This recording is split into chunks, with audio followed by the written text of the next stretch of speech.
Magandang araw Pilipinas, narito po ang latest Weather Today forecast.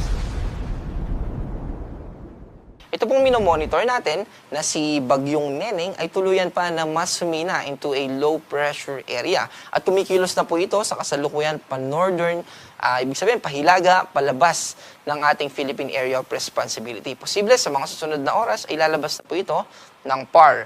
At wala na po itong magiging epekto sa anumang parte ng ating bansa. Ang pinaka nakaka-apekto po sa atin sa kasalukuyan ay itong hanging habagat na nagdadala ng maulap na kalangitan dito sa Ilocos Region, ganoon din dito sa Apayao, at ganoon din dito sa probinsya ng Cagayan at Northern Luzon, particularly yung probinsya ng Batanes. Ibig sabihin, yung mga binanggit natin na lugar ay mananatiling maulap at nandyan pa rin yung tsansa ng mga pag-ulan. Dito naman sa Metro Manila at sa natitirang bahagi ng ating bansa, ay mas mababa na po yung tsansa ng mga pag-ulan. Actually, yung ilang areas dito sa Mindanao at Visayas ay nakakaranas currently ng mainit na panahon. At yes po, tulad ng nakikita natin dito sa ating satellite image, may namuo po na low pressure area na nasa layong 1,725 kilometers east ng northeastern Mindanao. Ang ibig po sabihin itong 08 at F, ito po ay for month of August, yun po yung 8, at yung F ay kung pang ilang LPA na ito sa buwan ng Agosto. In this case, F po ay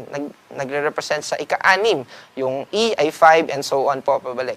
So, magiging bagyo po ba ito? Papasok po ba ito ng PAR? Ang good news po dito ay hindi favorable yung condition nito para magpatuloy siyang mag-develop sa mas malakas na bagyo. At ang posibilidad lang po na maging bagyo ito ay mananatiling nandyan, bali bukas, posibleng maging tropical depression siya, pero eventually ay malulusaw din po ito. Manunumbalik siya sa low pressure area and eventually ay malulusaw. At yung kondisyon na magiging favorable po sa mas malakas na development ay nandito po sa mas malayong parte ng Pacific Ocean. Ito po ay dahil na rin mas mainit po dito sa Central and Eastern Pacific dahil na rin sa El Nino condition na meron tayo sa kasalukuyan. Ito po si Tropical Storm Saudel ay nasa layong 2,745 kilometers east ng Eastern Visayas.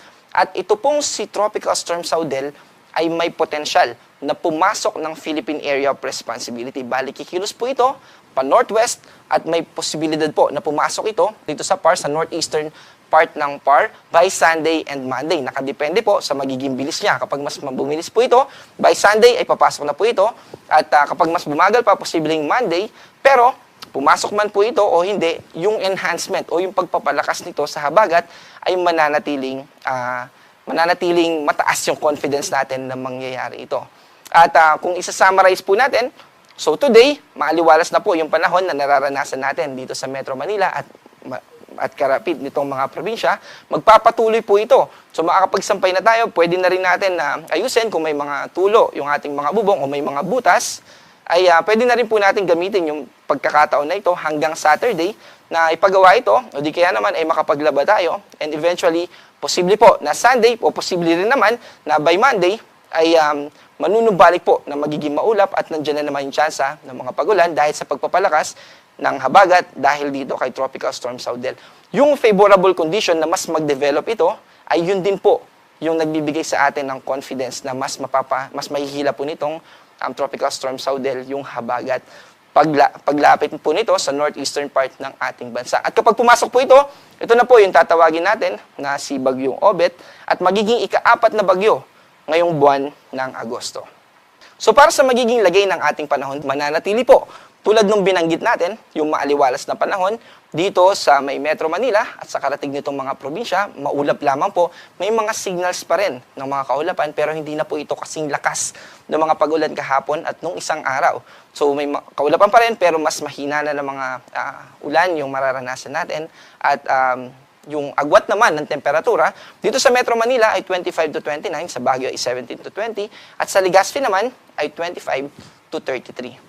Dito po sa Palawan, ganoon din sa Visayas at Mindanao, mababa po yung tsansa ng mga pag-ulan. Agwat ng temperatura, dito sa Puerto Princesa ay 25 to 32, sa Cebu ay 28 to 34, at sa Davao naman ay 26 to 33 degrees Celsius.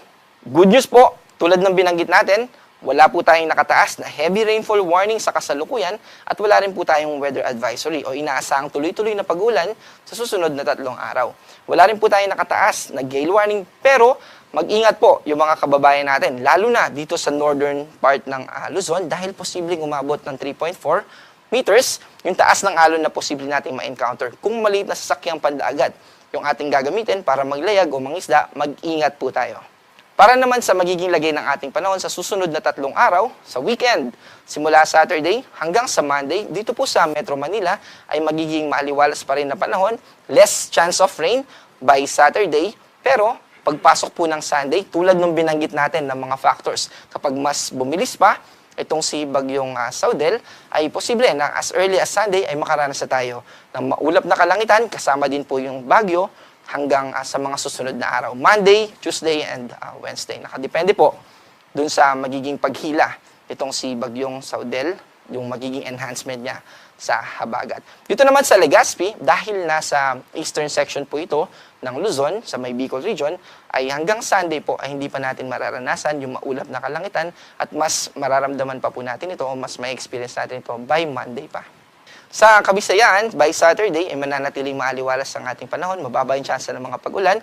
Pero sa Iloilo City, as early as Sunday, dahil nasa kanlurang bahagi po ito ng Visayas, ay magiging maulap na po at magpapatuloy ito hanggang sa Monday and even hanggang Tuesday and Wednesday. Dito po sa Mindanao, patuloy po na makakaranas tayo ng mababang tsansa ng mga pag-ulan. Posible yung mga localized thunderstorms o yung mga panandaliang pag-ulan, pero generally, mainit po yung ating mararanasang temperatura o yung init o yung heat index natin. Actually, dahil sa higher records natin na na-observe at kahit na hindi March, April, May season ngayon, ay may mga maiinit po. Ito po ay response din o yung effect din nung El Nino na sa kasalukuyan ay nakakaapekto sa atin.